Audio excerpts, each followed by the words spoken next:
What's up, everybody? It's your boy Melvin for another review, and this is part 2 of the Porky's Trilogy.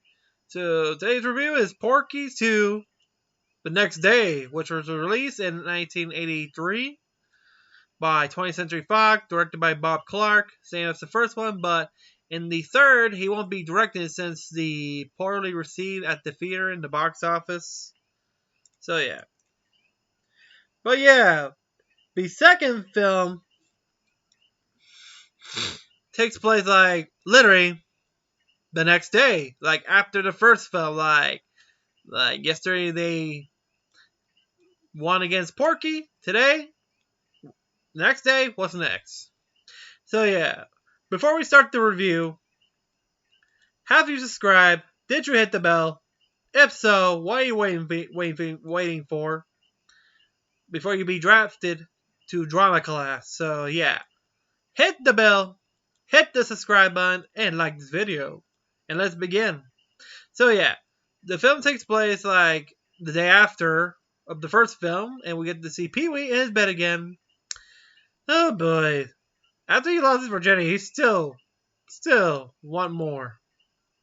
Well, if you didn't read the poster of the first film, a story about growing up. No shit.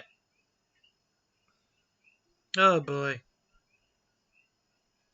So yeah, he managed to pull out a National Geographic magazine, which, bullshit.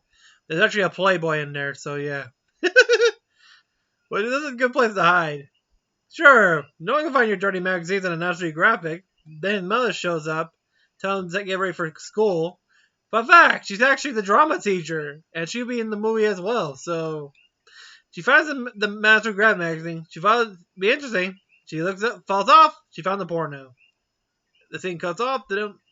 In the school parking lot, Pee-wee berates his friends about his friends are trying to get him in trouble with his mom, which she's the professor of the drama class, which they're going to do like, they have this William Shakespeare festival, which, okay, this will play a bigger part, so yeah. Well, then there's bragging about, well, a little joke that after the day after when Pee-wee lost his virginity, which, boy, it gets tiresome a lot. After that, he tried, because of him, he said they were butts, which, oh boy. So yeah. After that, things get weirder. Pete wants to get back at them, but they have some up their sleeves for him. So yeah. We cut the scene to where we're in the drama class, where everybody's trying out for the scene. I think the scene they're trying more was the Midsummer Night's Dream and Romeo and Juliet. And this will be a conflict here because one of them, they want to keep an eye on Pee-wee, so one of them vouches to be in the play, playing a fairy in Midsummer Night's Dream, that a male fairy pretends to be a female, which is pretty funny when the teacher tells him to do with a high voice while he has a deep manly voice, which everybody starts making fun of. After that, they're at the beach talking, and they meet John Henry, who is a Native American who managed to get the part of Romeo in Romeo and Juliet, which Wendy's playing Juliet, which, woohoo, oh boy. Remember, this is the 50s, like I said? Yeah. In the South, they don't like the mixes of the white and black, especially Native Americans. So yeah. Especially Romeo and Juliet, oh boy. But we're not going to talk about that. After that, they talk about that. When they're trying out the costumes, they have a new problem. A religious faction, which, oh boy, run by Reverend Bubba Faleba, and gets with them Ballbreaker as part of the colonies as well. Tell them that the Shakespeare Festival is closed because of filthiness. And why? What's so filthy about Shakespeare? That's a good question. So they took it up to the principal, which it became a battle of wits. As in, Reverend the Reverend reading out sites from the poems of Shakespeare, while the principal reading out section vices from the Bible. Until the principal told him to go, told the Reverend to get the fuck out, and everybody cheered because hey, it caught him off guard right there. And Reverend declares holy war against him. It's like, oh boy. Okay, does that remind you of when the pandemic ended? Most of these mega churches started getting hungry for money. Yeah, sounds like the second film predicted 2020, big time. Yeah, but wait, there gets more. But wait, there's more. After that, they try to get the school board to side with them, which we'll get to that later. Then they have a new problem. The Klan, of course. When they heard about John Henry playing Romeo and Wendy's Juliet. You think the Klan don't like it? Oh no. Hoo-hoo.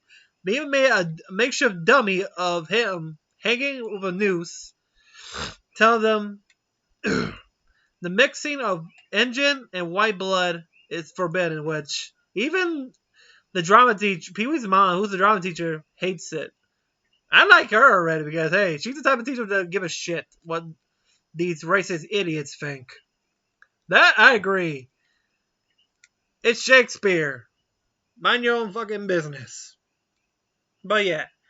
And after that, they get to the prank where the boys went to a carnival and they looked for this, I think it was see a show of a performer at carnival. They want to actually be joining the prank, which, face it, they want to get back at Pee Wee by... Well, actually, Pee Wee has a prank of instantly asking his Jew friend, I forgot his name, to pretend to be a zombie to scare the shit out of the other guys. But in reality, they didn't know Pee Wee's going to get pranked as well with this girl. They asked her to pretend to be a librarian who gets horny in the middle of a cemetery.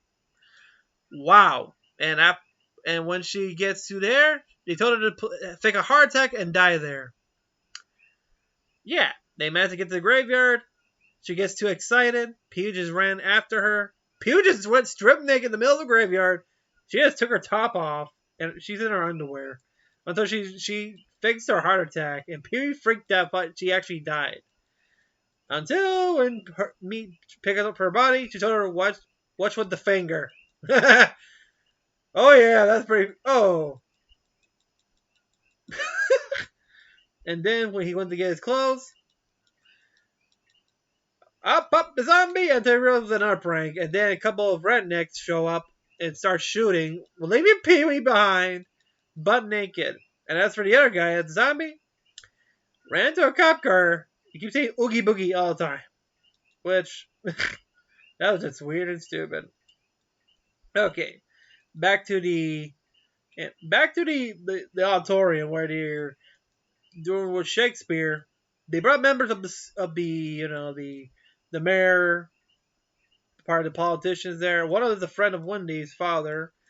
Watched the show, which they even brought Bub Flavor was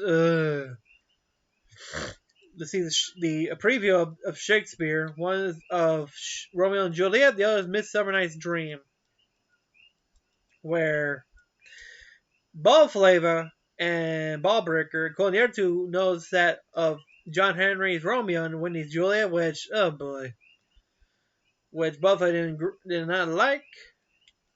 Yeah, that's how thickhead people are.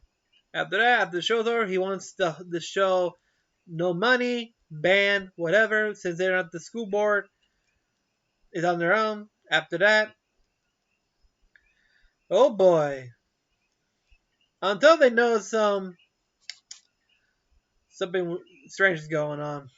So yeah, after that, they went to pick up John Henry, but then the Klan arrived, leaving, and they found John Henry nearly scalped.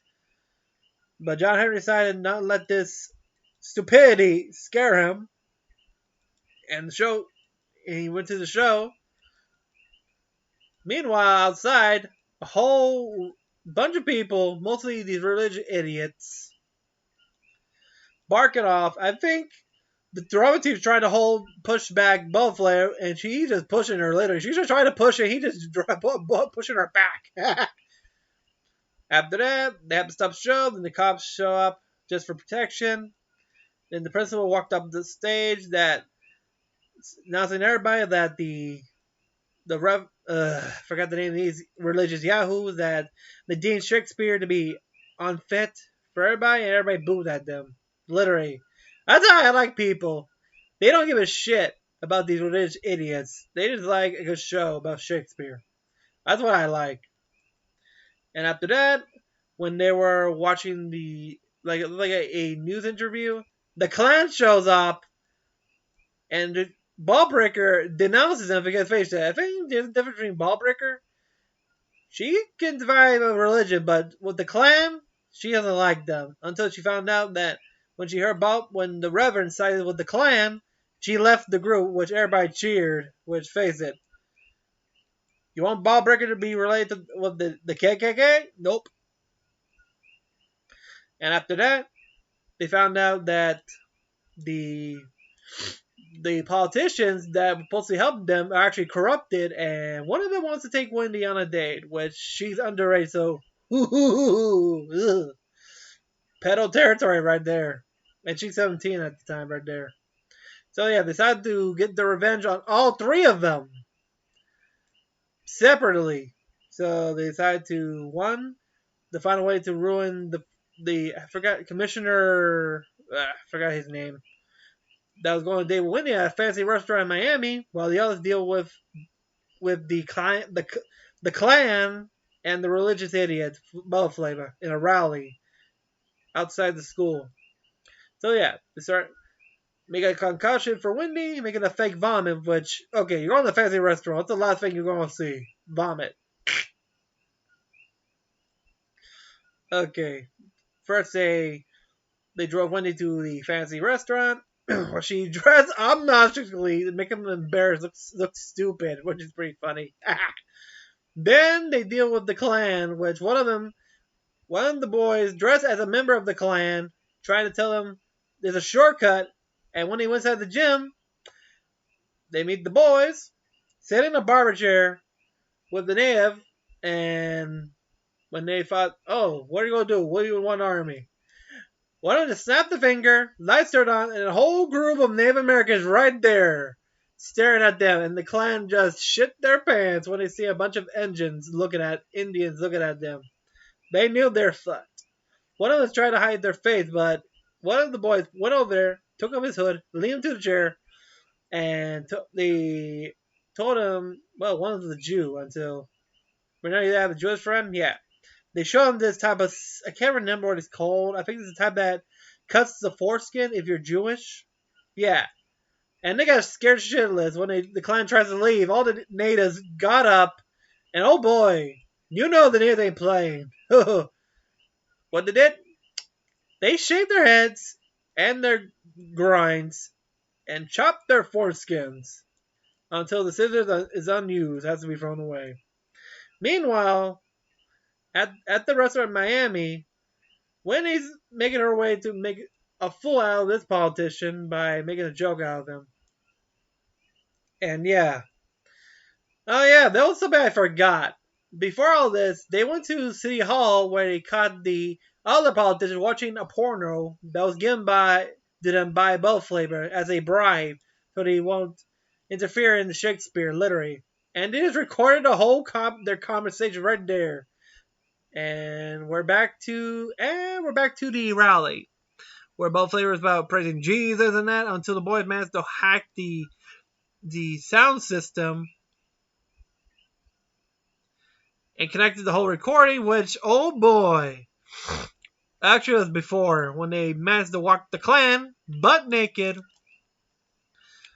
They try to find cover until Bellflair noticed one of the naked Klan members, until the rest had screamed when the natives forced them to show themselves, until Bellflair tried to denounce them as devils.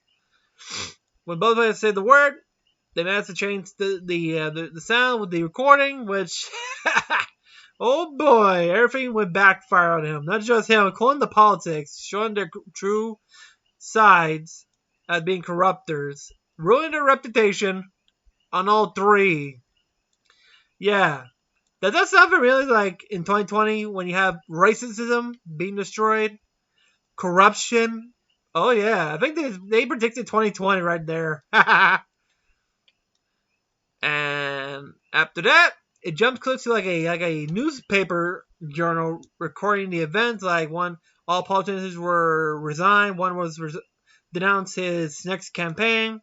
Bellflower was arrested in indecency. And another, the school celebrating with their Shakespeare festival. Everybody celebrating.